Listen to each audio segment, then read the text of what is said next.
এটা প্রোডাক্ট বিক্রি করার কোনো ভিডিও না, তাই এই প্রোডাক্ট দেখে দেখে নিচে কেউ কমেন্ট করবেন না দাম কত। এটা কিসের ভিডিও? এই ভিডিওটা তৈরি করা হচ্ছে নতুন উদ্যোক্তাদের জন্য। নতুন উদ্যোক্তারা কি কি প্রবলেম ফেস করতে পারে এবং আমি কি কি প্রবলেম ফেস করেছি সেগুলোর আলোকে একটা দুইটা সমাধান দেওয়া। সমাধানও ঠিক না, দিক নির্দেশনাও বলতে পারেন। বিষয়টা হচ্ছে এরকম, অভিজ্ঞতার একটা অন্যরকম ভ্যালু আছে, এটা আপনারা সবাই জানেন।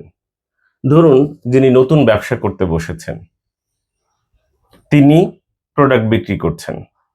ধরুন একটা আইপি টেলিফোন বিক্রি করছেন, পুরাতন আইপি টেলিফোন, এটা একজন নতুন ইউজারের কাছে বিক্রি করা হচ্ছে, যিনি কখনো আইপি টেলিফোন ব্যবহার করেনি।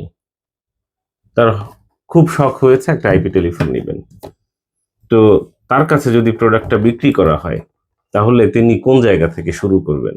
একটু ধারণা দেই। তিনি শুরু করবেন যে ভাইয়া সিমটা কোন জায়গা থেকে ইনস্টল করতে হয়, কোন জায়গাতে ঢুকাতে হয়। ভাই এটা তো সিম টেলিফোন না, তাহলে এটা কি টেলিফোন? এটা আইপির মাধ্যমে চলে। তো তাহলে আইপিটা কোথায় বসাতে হয়, আইপি কি জিনিস, সেই নাম্বার কার কাছ থেকে সংগ্রহ করতে হবে, কত মিনিট কত টাকা কল রেট হবে, এই জায়গা থেকে শুরু করে বাসায় গিয়ে সেট আপ করা পর্যন্ত ভিডিও কল দিবে, এই জাতীয় ভোগান্তিতে পড়তে হবে যদি নতুন ইউজারের কাছে একটা আইপি টেলিফোন বিক্রি করা হয়। তো সেক্ষেত্রে এখানে অভিজ্ঞতার কি বিষয়? বিষয়টা হচ্ছে, যখন এটা বিক্রি করবেন, একটা আইপি টেলিফোন বিক্রি করে আপনার কত টাকা লাভ হবে? 5,000, 10,000? কিন্তু প্যারা পেরেশানি কি পরিমাণ হবে সেটা আপনি কল্পনাও করতে পারবেন না যদি তিনি নতুন ইউজার হয়ে থাকে। এই কারণেই অভিজ্ঞতার জায়গা হচ্ছে এইখানে।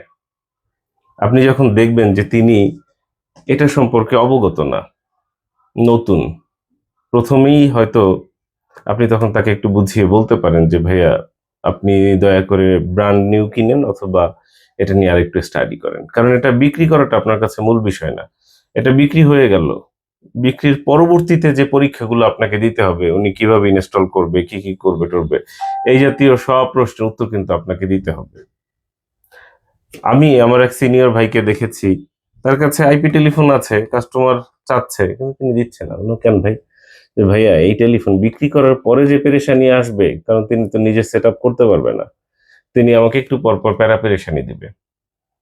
তো এই কারণে প্রোডাক্ট থাকলেই আসলে সঠিক স্থানে বিক্রি করা, সঠিক পাত্রের কাছে পাত্রস্থ করা। তো সেক্ষেত্রে অভিজ্ঞতার জায়গা হচ্ছে এটা, যে প্রোডাক্ট বিক্রি করার থেকেও বড় পরীক্ষা হচ্ছে বিক্রির পরবর্তীতে।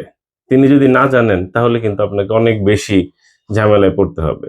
একটা কথা আছে না, যে স্বাধীনতা অর্জনের থেকে স্বাধীনতা রক্ষা করা অনেক কঠিন।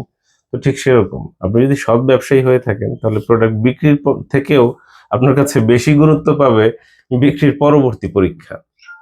এটা কিন্তু একটা বড় চ্যালেঞ্জ। ধরুন একটা মাইক্রোটিকের কথাই যদি বলি, আবার এখন নিয়ে কমেন্ট করতে যাবেন না যে ভাই এটার প্রাইস কত, কত টাকায় বিক্রি করবেন, এটা বিক্রির জন্য না। তো ধরুন এই মাইক্রোটিকের কথা বলছি, এইটা আপনি একজন নতুন ইউজারের কাছে যদি বিক্রি করেন, এই মাইক্রোটিকের বডিটা কিন্তু হিটসিং আকারে তৈরি করা, মানে এটাই হচ্ছে হিটসিং। হিটসিং কেন দেওয়া? কারণ এটা প্রচুর গরম হবে। এটা যখন আপনি চালু করলেন, 5-7 মিনিট 10 মিনিট পরে নতুন ইউজার হাত দিবে আর বলবে ভাই এত গরম হচ্ছে, হাত দিবে। প্রতি মিনিটে মিনিটে তার মনের মধ্যে সন্দেহ বাসা বাঁধবে যে এটা কি জিনিস, এত গরম হচ্ছে কেন, এটা তো তাহলে কি নষ্ট হয়ে গেল, তাহলে কি 2 দিন পরে নষ্ট হয়ে যাবে। কিন্তু যিনি এই মাইক্রোটিক এর আগেও ব্যবহার করেছেন, তার কাছে কিন্তু এটা নিয়ে এরকম কোনো প্রশ্ন আসবে না। অর্থাৎ আপনি যদি একজন সঠিক লোকের কাছে প্রোডাক্ট বিক্রি করতে না পারেন, তাহলে কিন্তু আপনার অনেক বেশি প্যারা পেরেশানিতে পড়তে হবে। তাই যারা নতুন উদ্যোক্তা আছে, তারা কি করবে? তারা তো আর এই বিষয়টা জানবে না। এই বিষয়টা এতদিন ধরে, প্রায় 10 বছর ধরে বিজনেস করছি, ধাক্কা খেয়ে খেয়ে, টাক খেয়ে খেয়ে খেয়ে খেয়ে তারপরে শিখতে পেরেছি। আগে একসময় ল্যাপটপ বিক্রি করেছি। আপনাকে যদি একটা ল্যাপটপের ঘটনা বলি বুঝবেন। কাস্টমাররা যখন ল্যাপটপ কিনতে আসে, বেশিরভাগ লোকেরই একটা কমন একটা কথা, যে ভাই আমি ফ্রিল্যান্সিং করব, এই ল্যাপটপ দিয়ে কি ফ্রিল্যান্সিং করা যাবে? উত্তর হচ্ছে হ্যাঁ, যাবে যাবে, আপনি করতে পারবেন।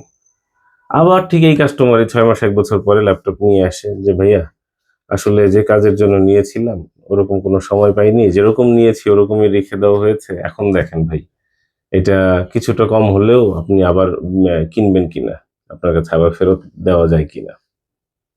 তো এর পরবর্তীতে যখন ফ্রিল্যান্সিং এর জন্য কেউ ল্যাপটপ কিনতো, তো একটু জানার চেষ্টা করতাম যে ভাই আপনি কি ফ্রিল্যান্সিং করবেন? এটা ৬ মাস পরে আপনি কি ফেরত দিতে আসবেন? ৬ মাস পরেও কি আপনার এটা দিয়ে কাজ আছে? একটু জেনে নেয়ার চেষ্টা করতাম। কারণ তা না হলে ওই জাতীয় প্রবলেম কিন্তু আসবে। তাই শুরুতে তিতা ভালো। শুরুতে মিঠা না হয়ে ১ম এ তিতা, পরে মিঠা। এটা সবথেকে ভালো হয়। তাই নতুন উদ্যোক্তারা এই জাতীয় বিষয়গুলোকে কনসিডার করে চোখ কান খোলা রেখে তারপর সামনের দিকে আগাবেন।